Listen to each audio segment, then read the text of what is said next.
for a computer program, computer system, computer network, when the computer source code is required to be kept or maintained by law for the time being in force, shall be punishable with imprisonment up to 3 years, fine which may extend up to 2 lakh or with both. Computer source code का मतलब क्या होता है? जब हम किसी भी programme को बनाते हैं, कमांड को बनाते हैं, किसी प्रोग्राम को डिजाइन करते हैं, किसी कंप्यूटर प्रोग्राम का लेआउट बनाते हैं, ठीक है, उसको कंप्यूटर सोर्स कोड बोलता है। तो लॉ ने अगर बोला था किसी कंपनी को कि आपको ये वाला प्रोग्राम बनाना है, उन्होंने बनाया, फिर उन्होंने कुछ फ्रॉड कर दिया और फिर इस कंप्यूटर प्रोग्राम को ही डिस्ट्रॉय कर दिया, छुपाया गवर्नमेंट से, इंटेंशनली छुपाया अबाउट दैट प्रोग्राम, डिस्ट्रॉय कर दिया, या किसी और की मदद की to conceal destroy any computer source code, तो ऐसे इंसान को सजा हो सकती है इम्प्रिजनमेंट अप टू 3 years, या फाइन हो सकता है अप टू 2 लाख रुपीज और विद बोथ। या तो फाइन और इम्प्रिजनमेंट दोनों होगा, या फिर सिर्फ फाइन या सिर्फ इम्प्रिजनमेंट। ठीक है।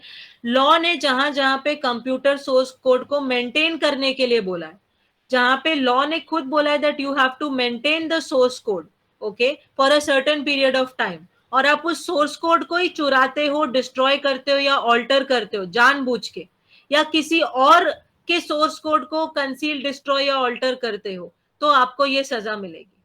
ठीक है, have you all understood? Yes, ma'am. Okay.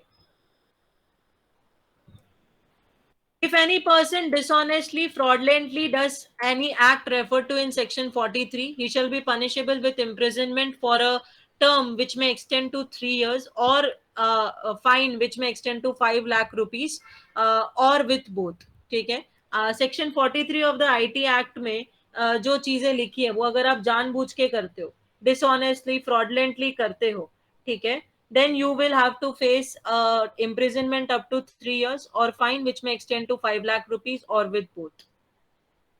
Okay.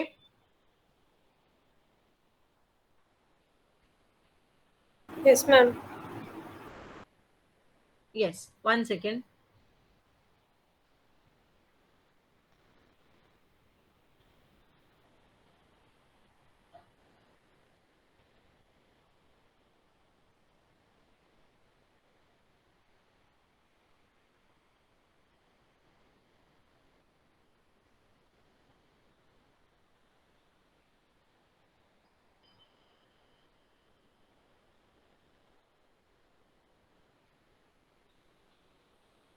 There are some offenses which are listed in the act. What are these offenses? Dishonestly receiving stolen computer resource or communication device, identity theft, cheating by personation by using computer resource, violation of privacy, cyber terrorism, publishing or transmitting of material containing sexually explicit act in electronic form, publishing or transmitting of material depicting children in sexually explicit act in electronic form, uh, misrepresentation, breach of confidentiality and privacy, disclosure of information in breach of lawful contract, publishing electronic signature certificate false in certain particulars, publication for fraudulent purpose. Okay, what I would say is आप लोग ये पूरा पढ़ो. Let me know if you have not understood anything. The offenses listed in the act are the following. Just read this list. If you have not understood anything, you can ask. Okay, just read through it.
Done.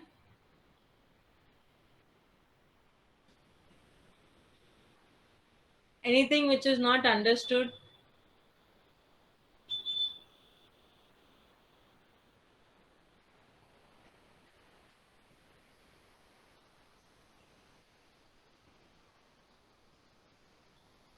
Misrepresentation. Okay.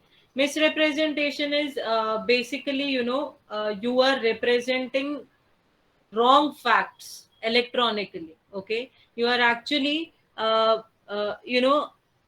अगर मैंने आपको लिख के दिया था से 5,000, आपने उसमें और एक जीरो बढ़ा के उसको यूज करने की कोशिश की, so you miss representing the fact which I had provided you. ठीक है, मतलब कोई भी चीज में चेंज करके फिर उसको यूटिलाइज करना, so you miss representing the original source. जो ओरिजिनल में लिखा था उसको आप मिस रिप्रेजेंट करके आगे यूज कर रहे हो, that is miss representation. That is what you were asking, right? Point number 8. Yeah. Understood? Yes, ma'am. Okay. Any other point which is not understood?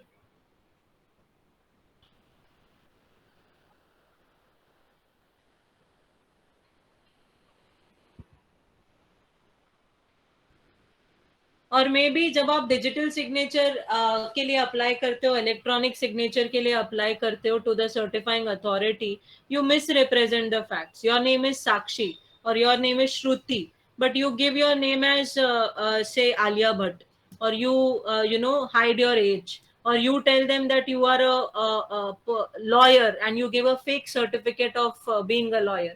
So this will all be considered as misrepresentation. Okay.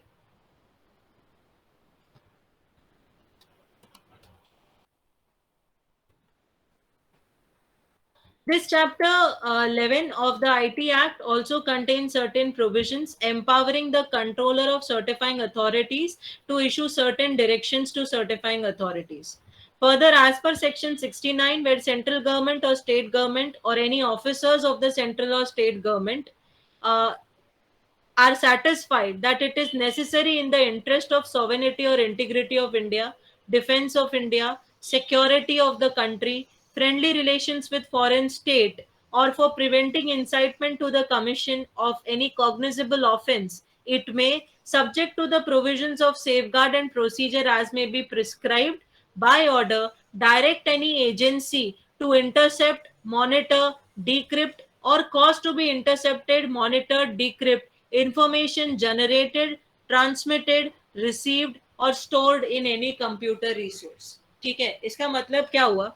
कभी भी अगर government को, चाहे central government हो, state government हो, ठीक है, ध्यान से सुनना, कभी भी सेंट्रल गवर्नमेंट या स्टेट गवर्नमेंट को ऐसा लगता है कि हमारे देश में कंप्यूटर को यूज करके बहुत सारी इंफॉर्मेशन ऐसे स्प्रेड की जा रही है, बहुत सारी इंफॉर्मेशन ऐसे फैलाई जा रही है जिससे हमारे देश को खतरा हो सकता है, जिससे हमारे डिफेंस मैकेनिज्म को खतरा हो सकता है, ठीक है, या फिर पब्लिक पीस, पब्लिक ऑर्डर बिगड़ सकता है, तो वो लोग हर कंप्यूटर में जो डेटा एक्सचेंज होता है, जो बातें होती हैं, उसको इंटरसेप्ट कर सकते हैं, उसके ऊपर नजर रख सकते हैं. They can monitor, they can intercept, they can decrypt the information being exchanged. Okay, अगर उनको कभी भी ऐसा लगता है कि कुछ गलत हो रहा है, कुछ ऐसी चीजें हो रही है जिससे देश को नुकसान पहुंचेगा, then they can intercept, monitor, decrypt और cause to be intercepted, monitor or decrypt any information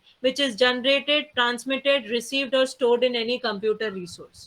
ठीक है, समझ में आया section 69? What does section 69 says? That whenever a central government or state government feels that some type of information is being exchanged in the country which is going to affect the defense mechanism, the integrity of the country, its relation with foreign states, public order, then they can intercept, monitor or decrypt the information which is being shared, or they can cause someone else to intercept, monitor or decrypt the information. Okay, is it clear? Section 69 is clear.